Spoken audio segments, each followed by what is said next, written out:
प्रेम से बोलिए शंकर भगवान की जय, गौरा माता की जय, कार्तिकेय गणेश की जय। तो देखिए गुरु भाई ना आप लोग के बीच महाशिवरात्रि के कथा सुनावत तनी।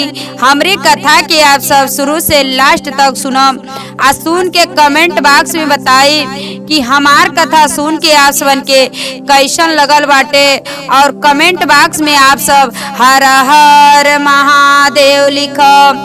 तो देखी गुरु भाई ना हम कथा शुरुआत करतनी, हमरे कथा की आप सब सुनी। देखी एक गांव बा, वो गांव में रमेश नाम के एगो लड़का माने, रमेश नाम के एक लड़का माने, उनकर माई बस बाटी, बाप नाई बने, उनकर माई वाली। देखी लड़का के मन तो देखी ये शिवरात्रि के समय गुरु बहिना आयल बाटे, ये शिवरात्रि के समय आयल बा। जब लड़का देखे ने कि जब शिवरात्रि के समय आयल बा, सब कोई भोलेनाथ के मंदिर पे सब केहू ले जाता, जल चढ़ाव के, बेलपत्र चढ़ाव के, धतूर चढ़ाव के, भांग चढ़ाव के, सब कुछ ले जाता। लेकिन हमार महतारी वाली तीत ना जाता टी। देखी गुरु बहिना महतारी से अने रमेश अपने महतारी से पूछने कि ये माई तू काहे ना जालू, गांव के सब लोग जाला लेकिन तू काहे ना जालू। कहली हम का करे जाए, हमार कवन चिवाटे हम जाए, जब उ सही रहते हैं, उ भगवान रहते हैं तो हम करे पति दे के बचा ले रहते हैं। देखी रमेश कहतने ए माई जौन कर्म में लिखल रहेला उ हो गइल बा, तू अब से अपन कर्म बनावा। लेकिन देखी महतारी बेटा के बात कबो ना मनली। देखी महतारी बेटा के बात जब ना मनली तो बेटा भी देखी अब पटा गई ने। अब बेटा अपन कहीं भी रहे, जा कहीं लेबरई के काम करके, कुछ काम करके अपन बेटा आवत रहे, केहू के खेती बाड़ी करें, केहू के कुछ करें, उनकर माई खेत, केहू के अधिया बटैया पे खेत बोवत रहे, यही से अपन जीवन लोग काटत रहे। लेकिन रमेश जौन बाने तो उनके मन में थोड़ा सा भगवान नाम के थोड़ा सा ललसा बाटे। लेकिन माई जौन रहली, उनका रमेश के जौन माई रहली तो उनके अंदर भगवान नाम के थोड़ा सा भी गुण उनके अंदर ना रह। देखी गुरु बहिना ऐसे कुछ समय बीतल बाटे। जब कुछ समय बीतल, 2-4 साल बीत गए, उनका बेटा सियान हो गए ने, रमेश सियान हो गए ने। अब महतारी सोचली कि भाई हमरे बेटा से तो केहू शादी विवाह के करी, जब हमरे कुछ धन दौलत कुछ बटले ना। लेकिन देखी गुरु बहिना जो रमेश रहने वो भगवान के थोड़ा सा मन में बसैले रहने, भगवान नाम के उनके अंदर थोड़ा गुड़ रहल, लेकिन उनके महतारी के अंदर ना गुड़ रहल। देखी रमेश के तो कैसो शादी भइल बा, एक गरीब घर के लड़की है और उन्हीं से शादी रमेश के हो गइल बा। गुरु बहिना जब रमेश के शादी हो गई, आज जब रमेश के दुल्हन ससुराल में अपने अली, जब अपने ससुराल में अली तो उन नैहर में वो लड़की जौन रहली तो देखी अपन नैहर में जात रहली। भगवान जब शिवरात्रि के व्रत करत रहली, और शिवरात्रि के जब व्रत करत रहली तो महादेव जी के ऊपर जात रहली, शिवलिंग पे 1 लोटा जल जरूर ढार के आवत रहली। देखी महाशिवरात्रि के व्रत करत रहली। जब उनकर शादी हो गए, ससुराल में अली तो देखी ससुराल में देखत अली कि केहू घर में तो पूजा पाठ ना करता। देखी अपने पति देव से कहली, पति देव कहने ठीक बा, का करे बा, तुहार मन बा पूजा कैले के तो तू घर में पूजा कर, कौनो रोक छेक ना बा। देखी अब रमेश के जौन पत्नी वाली अब घर में पूजा करे लगली। जब घर में पूजा करे लगली, देखी गरीबन के घर के जब रमेश गरीब रहने तो वो कहली चली हमऊ आपके साथे साथे हमऊ कुछ काम करब कि 2 रुपया आई हमऊ। देखी बेचारी 3-4 साल घर में रहली, 3-4 साल जब घर में रहली ओकरे से अपन बाहर सास कहली तू जा कुछ कर। देखी सास के बात मान के जौन खेत में जो कुछ सास अगर बोले रहत रही तो चिड़ई आवत रहली कुलो के टूंगे चरे, तो पतोहे के अपने उहे डिप्टी लगा देले रही। रमेश के माई रमेश के पत्नी के उहे काम लगा देले रही कि खा बना के जात रही, दिन भर अपन खेत में रखवारी करत रही चिड़ई के। देखी गुरु बहिना अब ये फिर शिवरात्रि के समय आयल बाटे, शिवरात्रि के दिन ये आयल बाटे। और नहैली रमेश के पत्नी नहैली, व्रत रहली, अब व्रत रहली कहली अब पूजा के थाली सब कुछ सजौली। सब कुछ सजौली। ये कहली कि अब हम आज जाई शिवलिंग भोलेनाथ के मंदिर में जाई। आज वो 1 लोटा महाशिवरात्रि के व्रत हो, जरूर उनके लगे गल जरूरी बा। देखी जब जा तली तो उनकर सास पूछा तली कि कहाँ जा तलू, तो सास से बतौली आज शिवरात्रि के व्रत हवे, हम शिवरात्रि व्रत बानी, जा तनी भोलेनाथ के महादेव जी के मंदिर में। कहत तलिका कि घर में पूजा करत करत तोहार मन बढ़ गई कि अब बाहर जाए लगलू, तोहके बाहर ना जाए के बाद तोहके जल चढ़ावे तो जाके घर में चढ़ा दो, लेकिन तोहके मंदिर पे ना जाए बाटे। जा खेत में चिड़ई सब समय हो गइल बा, खेत में चिड़ई आ जाइए आ सब ओके टूंग ली हैं, जौन बोअल बा किराए बोअल बा जो कुछ बोअल बा देखी सब टूंग ली हैं। लेकिन मकई के खेती बा सब कुछ।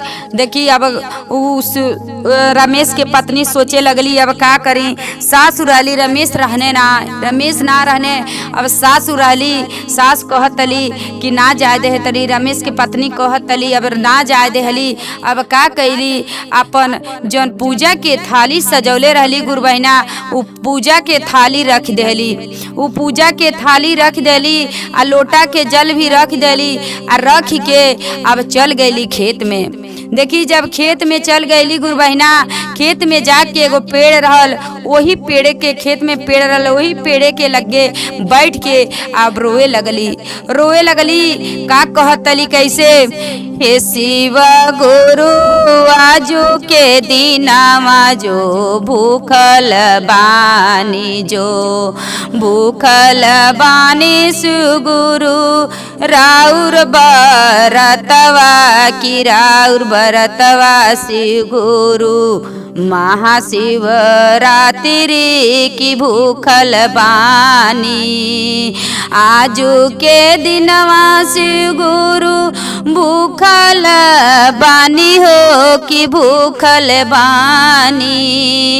नहीं जाए देहली शिवगुरु हमरो जो सासु हो कि नहीं जो जाए देहली रौरे मन दीरवा कि नाही जो जाए देहली रौरे मन दीरवा कि नाही जो जाए देहली। पूजवा के थाली शिवगुरु हमहु सजावनी की भंगिया धतुरवा शिवगुरु तुरी के ले आईनी की बेल के पतैया शिवगुरु हमहु सजावनी की हमहु सजावनी शिवगुरु फूलवा ले आईनी शिवगुरु मलवा बनवनी की मलवा बनवनी शिवगुरु नहीं जाए देहली की हमरे जो सासु शिवगुरु नहीं ये जो जाए देहली की रौरे मंदिरवा शिवगुरु बड़िए जो तड़पी शिवगुरु हमहु जो तड़पी की रौरे जो लगवा खरतिन हमहु जो तड़पी की रौरे जो लगवा खरतिन।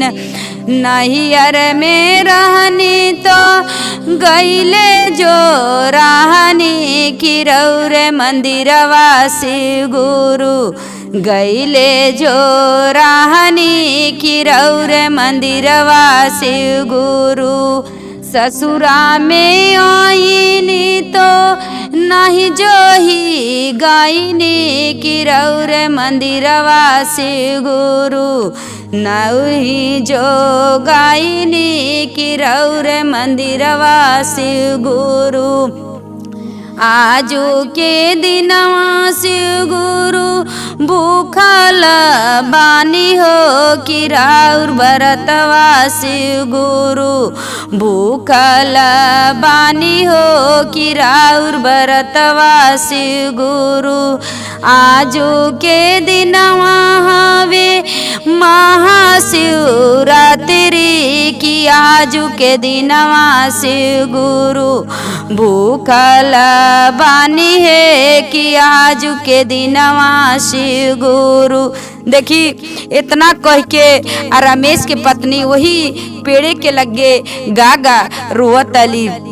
देखी जब रोवत अली तो माता गौरा पार्वती आ महादेव जी लोग अब सब लीला लोग देखत ने महादेव जी कि हमार शिष्या इतना रोवत ली आज के दिन पेड़ के छाह में रोवत ली। देखी अब माता गौरा पार्वती जब अपने देखली कि वो रमेश की पत्नी इतना दुख में कि आपके व्रत कैले वाली आ उनकर जौन सास वाली तो जाए ना देहली है मंदिर में पूजा करे तो देखी आके खेत में अपन रोवत तली। देखी अब माता गौरा पार्वती कहली महादेव जी से, हे महादेव जी काहे आप बात के सुननी कि उस शिष्या जौन आपके बाटी इतना बेचारी रोवत तली, इतना व्याकुल वाली, कितना व्रत भूखल वाली आ ना गल वाली भोलेनाथ के आपके दरबार में जब ना गल वाली तू कितना रोवत अली।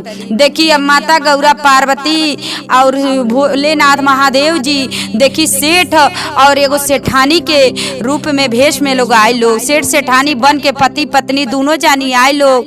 और शिष्या देखी रमेश की पत्नी वही पेड़ के छाहे बैठ के रोवत अली, चिड़ई के रखवारी करत अली या रोवत अली। आ जब रोवत अली अब देखी सेठ सेठानी दोनों जानी लोग, महादेव जी आ गौरा माता दोनों जानी लोग आयल बालो।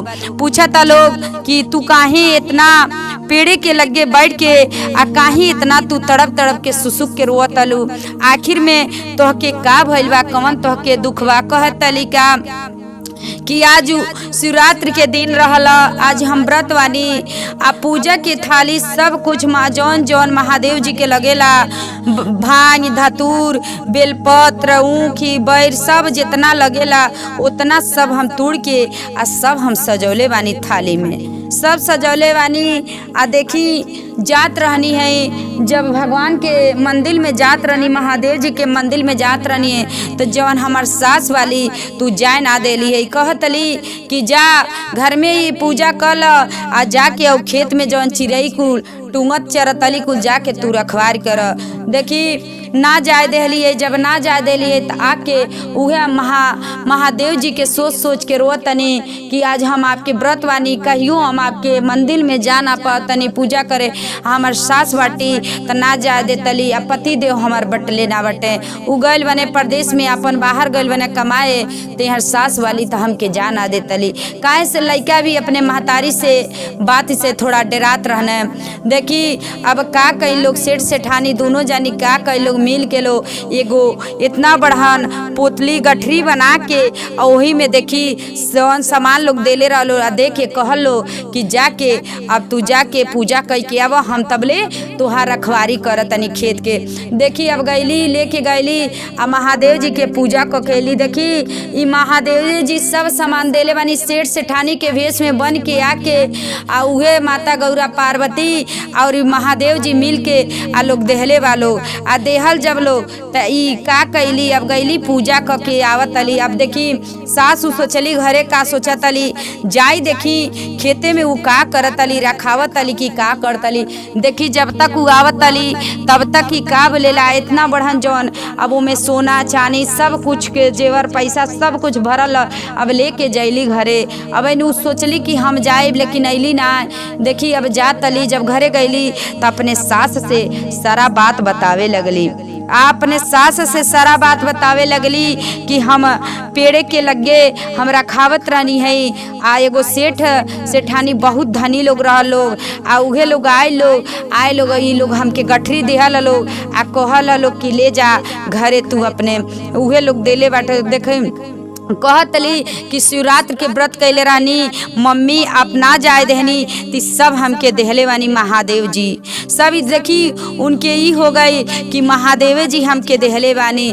देखी अब तो रमेश के पत्नी पाके तू तो खुश वाली कि चलो महादेव जी हम महादेव जी के दिल में तो बसौले वाली वो कुछ भी करतली सच्चे हृदय से करतली, सच्चे मन से करतली, सच्चा मन से करतली। देखी अब लालच में सास कहली कि अगले बार जब पतैया से कहतली अगले बार जब शिवरात्रि के व्रत आई तो हमहू व्रत करब। देखी अगले बार जब गुरु बहिना शिवरात्रि के व्रत आयल बाटे तब सास भी रमेश के जौन माई वाली उहो शिवरात्रि के व्रत के रखले बाटी।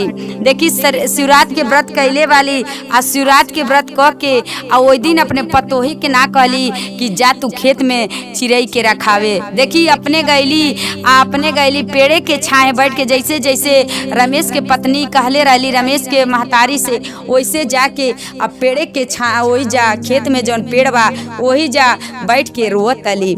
देखी वही जा रोवत अली आ जब रोवत अली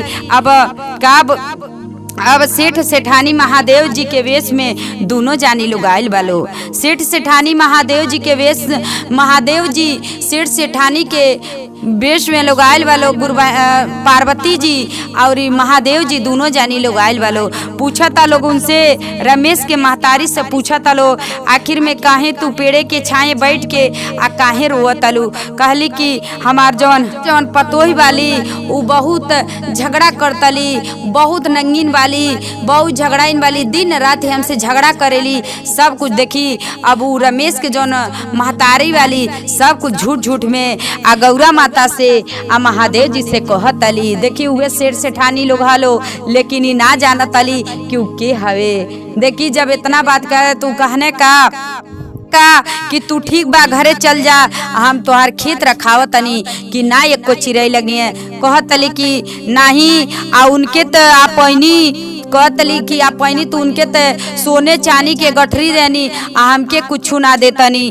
देखे कि ना तू घरे जा तो के बाद में मिली। देखी अब घरे भेज देनी सेठ सेठानी मिल के लोग घरे भेज दे। लोग जब घरे अली तब उनके सब देही में खुजली होखे लगल, सब देही में लाल लाल होखे लगल, सब देही पे कोरी फूटे लगल, ऐसे अजीब तरह से हो गए। देखी जब घरे आवत अली तो जहाँ पतोही वाली अब वही पतोहे के सामने देखी जानवर के उनकर हाथ आ जानवर के उनकर गोड़ देखी सब धीरे धीरे बने लगल बाटे। गुरबाइना सब उनकर जानवर के शरीर बने लगल बाटे। आ जब जानवर के शरीर बन गइल बाटे देखी मुंह नाई बनल बा लेकिन उनकर हाथ जानवर के बन गइल बाटे। जब हाथ जानवर के बन गइल बा त कहत लिका कि तू त झूठ बोललू हऊ आ तू गइलू त कहतलू हम पेड़े के छाहे रहनी है त हमके ई महादेव जी देनी है सेठ सेठानी के वेश में आके ई सोना चानी हाँ आ हम गईनी तो हमके ते कोर फूटता, सब शरीर पे लाल लाल होता, हमार हाथ देखा जानवर के हो गए, तू हमके का कर भेजलू। अब देखी अब रमेश के पत्नी से आ रमेश के महतारी लड़े लगली। जब बहुत ज्यादा लड़े लगल वाली गुरु बहिना तो देखी वही जा माता गौरा पार्वती आ महादेव जी दोनों जानी आयल वालो। देखी माता गौरा पार्वती महादेव जी आयल वालो। अब वही जा का कहतली रमेश के महतारी का कहतली कि ई गईली तो इनके आप सोना चानी देनी आ हम गईनी तो हमके का देनी, हमार हाथ जानवर के बना देनी, हमार अंगे अंगे में लाल लाल होखे लगल, हमार अंगे अंगे में कोर फूटे लगल आ हमके ई का कहनी। तो देखी वही जा महादेव जी आ माता गौरा पार्वती का कहले वानी। महादेव जी कहतनी कि जौन तू बाटू त तू लालच से महाशिवरात्रि के व्रत कैलू, शिवरात्रि के व्रत तू लालच से कैलू आ जौन तुहार पतोई वाली इनके अंदर लालच ना रहल, ई लालच इससे ना शिवरात्रि व्रत करत रही, ई अपने दिल के भगवान के वैसे वो पूजा करत रही, हमके वैसे ही मानत रही। लेकिन तू लालच में कैलू कि हमार पतोई इतना महाशिवरात्रि के व्रत कैली तो इतना धन दौलत पैली तो हमहू काहे शिवरात्रि के व्रत हमहू करब और वैसे जाके पेड़े के छाहे रोब और वैसे सुसुक सुसुक के रोब तो हमहू के महादेव जी दिए। तो देखी लालच में कबो ना गुरु बहिना कुछ करे चाहिए, जौन भगवान तो के ज्ञान देता ने बुद्धि देता ने उहे करे चाहिए। तू लालच में जाके जेतर पतोही के जितना दुख कटली लेकिन दुख में जाके वहाँ रमेश के पत्नी रोवत रही, लेकिन रमेश के जौन महतारी रही लालच में महाशिवरात्रि के व्रत करत रही। अब देखी वही जैसे सास रमेश के पत्नी और रमेश के महतारी दोनों जानी मिल के लो अब महादेव जी के प्रतिदिन पूजा करे लगल बाटी। वही जा रमेश के महतारी के ज्ञान मिल गइल बा कि सच बात यह कि अगर लालच धन बहुत चौपट होला। आज लालच में हम कैनी है तो लालच जब करतनी तो हमार हाथ गो जौन बाटे तो जानवर के बने लगल। कहले बाने वही जा महादेव जी कि जाके अब प्रतिदिन तू महादेव जी के जाके रोज रोज वही जा तू जल चढ़ैया और उन्हीं से जौन कहिया तो उन कहिया। देखी अब महादेव जी जौन कहनी महादेव जी तो देखी जानवर के हाथ थे बनावत रहनी बना देले रहनी। देखी फिर इंसान जैसे उ रहली वैसे कह देले बानी शरीर अब उनकर वैसे हो गइल बा। वही जा उनका लालच छूटल बा और वही जा अपने पतोहे के माने लगल बाटी। और रमेश के वही जा जौन भी रमेश अब कहतने तवन मानत तली ना। तो देखी केहू के कुछ समझत ना रही है तो देखी गुरुबैना कहल जला यही से कभी ना लालच कल जला। अगर लालच करब तो लालच के धन जरूर चौपट होला। हर हर महादेव।